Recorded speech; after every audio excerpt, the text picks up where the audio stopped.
Thank you, Mr. Rahman, and I appreciate for really unique and excellent report. First question is, have you ever tried to go to Iran and face the actual human rights abuses for Baha'is, political prisoners, families? Second question is, are we close to, or how far we are to take the Iranian regime to the International Criminal Court? Can we do it while the regime stays, or we can do it when it falls? Yes. Thank you.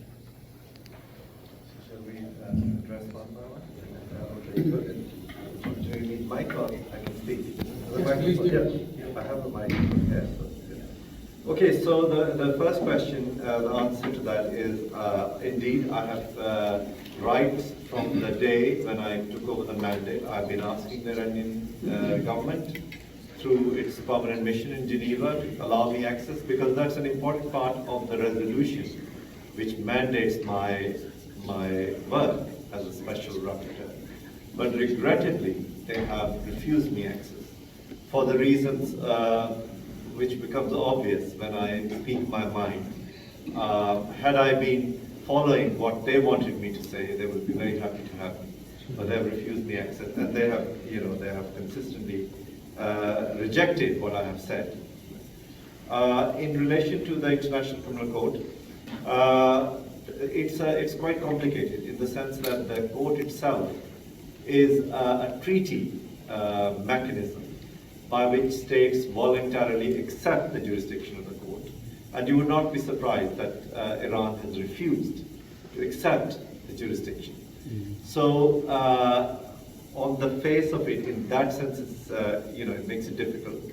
But also it's more difficult considering how the United Nations, the Security Council, because that is also one avenue of bringing individuals before the International Criminal Court.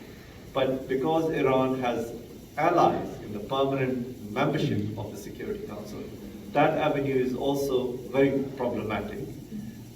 Therefore, in looking at it from a practical point of view, I think the International Criminal Court is not going to be a very effective way if we thought we can use the court to bring individuals for accountability mechanisms.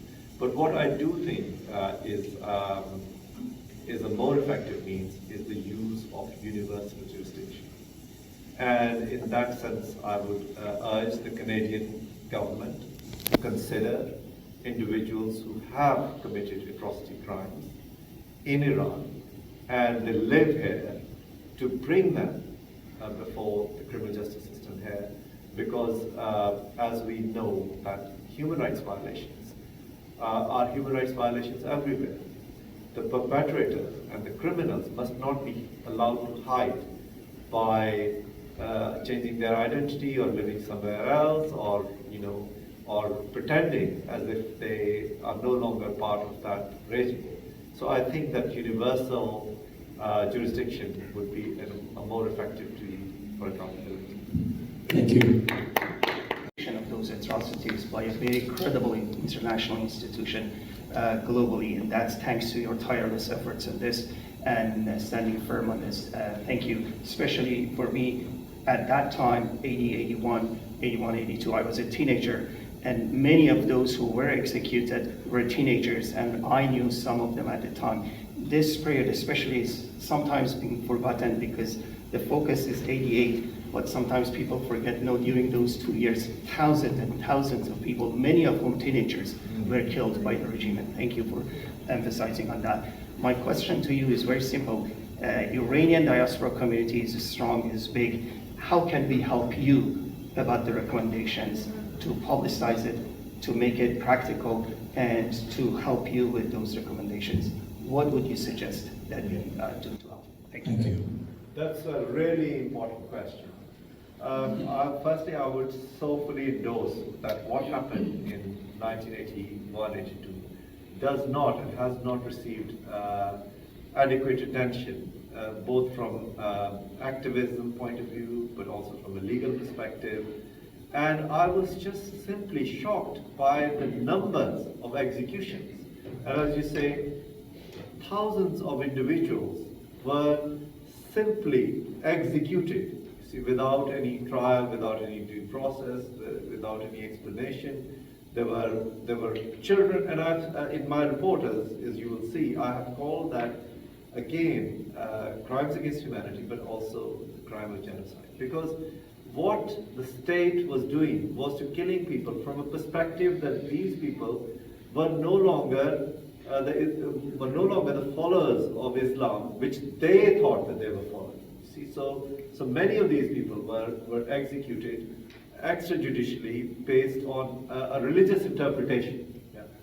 And therefore, the documentation and the issues that my report highlights are really critical for us to hold individuals accountable. And for that matter, you would see the role of the current Supreme Leader is very prominent in what he was talking about. I've got some videos of Khamenei, instigating killings of people, you see. And there are many others, you see, who are still effectively in charge of the government, who perpetrated these crimes, these gross crimes against humanity, torture, executions, and forced disappearances. So that's one point. Your broader question, I think, is very important. That what should the Canadian diaspora or the civil society now do? I would say to you that the report is there. You see, I think in all my modesty, I did the best that I could do, you see.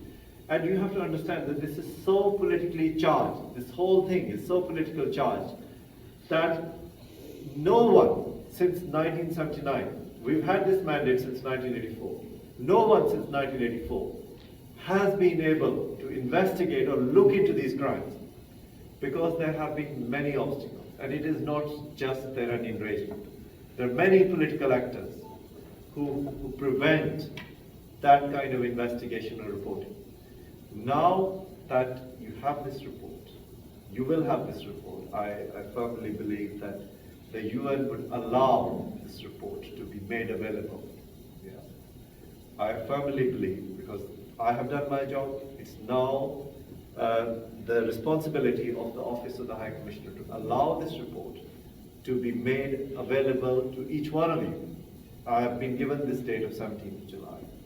Once the report is available for you, I would urge each one of you to reach out to your state, to reach out to your MP, to reach out to the political bodies that there are, to say, look, we need an investigation.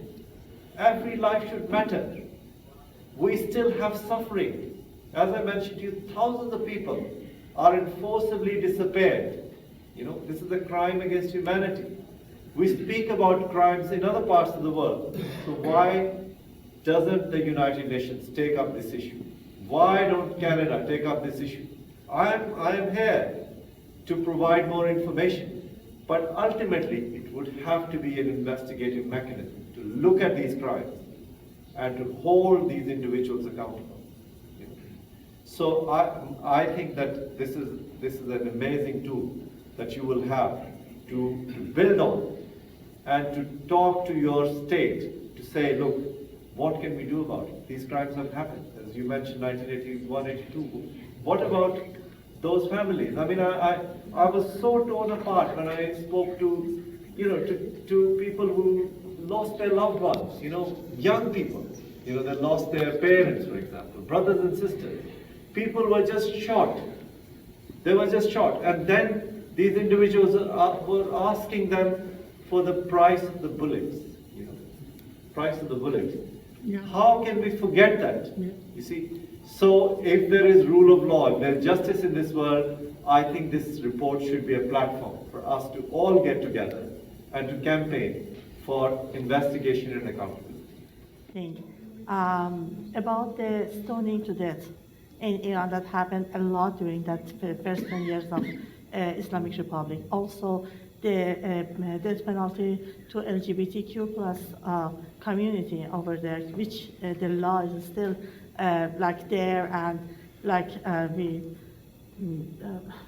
happen to see it about a year ago, which was fortunately didn't execute it, but you know, it was the court's sentence was that. What do you have in your report about these two matters? Okay. Thank you. Yeah. So stoning to death, it's still part of the penal code. It is still there. They have kind of not applied it, Yeah. but it is technically possible Yeah. to stone people for adultery, Islamic and they are still executing people for adultery. So they're not applying the mechanism of stoning, but adultery, to my mind, should not be an offense in the first place, but they have converted it into a death penalty, which should be condemned. And I think there should be a campaign to force the Iranian regime to remove all of these offenses. I mean, they have these sexual offenses, offenses against same-sex relationships, LGBT, and they are actively using that. I mean, in 2022, I know that 2 individuals are condemned LGBT activists were condemned to death. So they do apply these offenses, which is completely unacceptable. They violate human rights. And therefore, I think we must strengthen our case for campaigning that adultery, sexual offenses, other offenses such as what they call it as blasphemy or apostasy, which also are part of the criminal code and individuals are condemned to death. They must be eradicated. But then, if I can just close with that point, that tragically, this is not just one country. This is not. You have to look at the global picture. There are at least 7 countries which execute people for same-sex relationships. Yeah. Islamic. Yeah, there are Islamic or cultural or there are many countries which have severe punishments for what they deem as blasphemy.